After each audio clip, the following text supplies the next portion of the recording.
We shouldn't be talking about stuff like this. We should be talking about having fun. I've got some concerns with the way some of my favorite franchises are currently being managed. Obviously, the big story of the year when it comes to a Disney-owned franchise and gaming controversy has been Star Wars Battlefront 2. Locking up franchise favorite characters behind hours and hours and hours of repetitive grinding. And if you want a shortcut around some of that grind, well, we'll just introduce gambling mechanics utilizing real-world currency for in-game materials. In light of the extreme backlash to Battlefront 2, EA has been making some changes to the game, reducing some of the grind needed for unlocking some of these characters. They just took too big of a step with Battlefront 2, so now they're trying to calm down, quiet all of the ire, quiet all of these negative comments online, and eventually they'll slowly just ramp us back up, lobster pot us back up to where they want to be with these in-game purchases. Battlefront 2 definitely deserves the lion's share of our criticism and our complaints. But it's not the only Disney-owned franchise this year which incorporated a similar mechanic. I've been a longtime fan of Marvel Future Fight, a mobile game that plays on Android and iOS. For the last 3 years, I've been grinding this game pretty hard. It started out as a way for me to benchmark phones, show off graphics, prowess, gaming capabilities, and the game started out pretty fair, not overly leaning on these pay-to-win mechanics. I mean, anything that you wanted in the game could be achieved through just a little bit of grinding. Of course, over these last 3 years, the shape of this game has changed significantly. And with this most recent update, the newest characters introduced, characters almost game-breakingly powerful as compared to the rest of the roster that we've been building up all this time. Wouldn't you know it, these characters are only accessible through buying a special new loot crate. There's a premium currency in the game which is most easily acquired by spending real-world dollars to acquire these crystals, and those crystals don't go towards unlocking or powering up these new characters.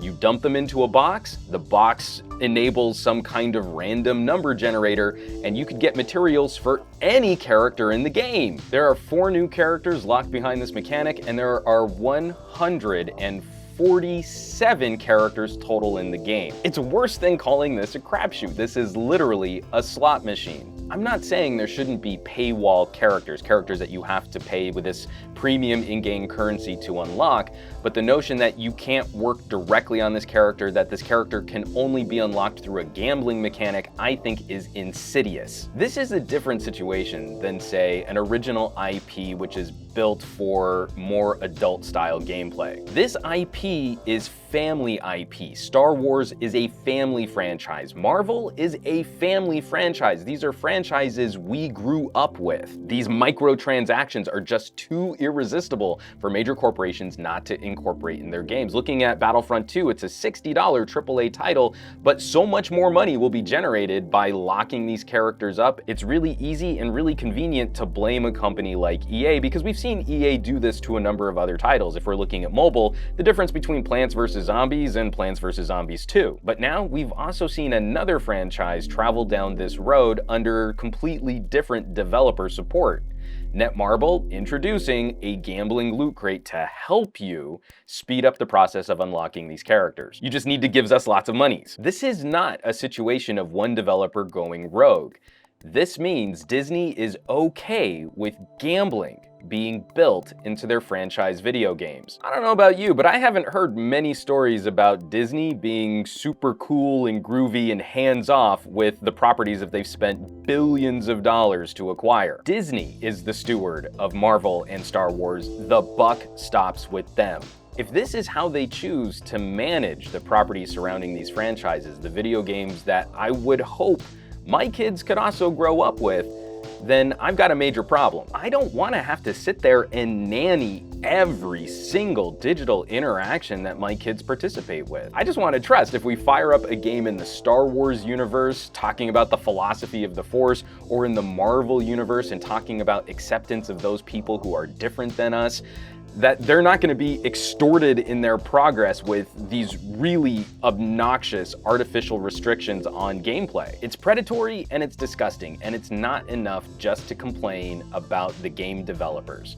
we have to go to the top. And we have to go to the top because Disney has been very quiet on this subject. You see, Disney gets this ability to hide behind their developers. They get to hide behind Netmarble, they get to hide behind EA. It's those companies that are screwing up with these properties, not Disney. We're the keepers of Star Wars and Marvel. If this is how Disney wants to manage those franchises, I don't want to participate with any aspect of Marvel or Star Wars. It doesn't seem like Disney's really gonna get involved, or these game mechanics are really going to be addressed until there's a larger threat to their IP. So as much as it pains me to do this, because again, I do enjoy these films and I do enjoy these games, I'll be voting with my wallet. I will not be financially supporting any Disney-owned properties until we see this issue actually addressed from the top down. I know a lot of people out there probably gonna disagree with me on this one, maybe say the stance is too draconian, but if the video game industry and the people who own the franchises that these video games rely on can't police themselves,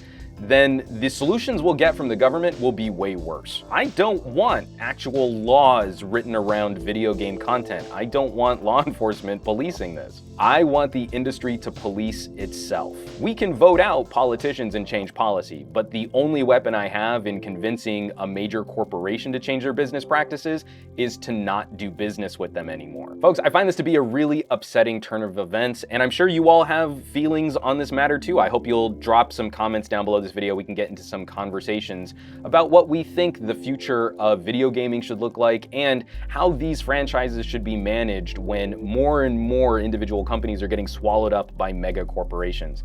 As always, thanks so much for watching. Be sure to subscribe to this channel for all of my ranty vlogs and experimental videos, and I will catch you all on the next video.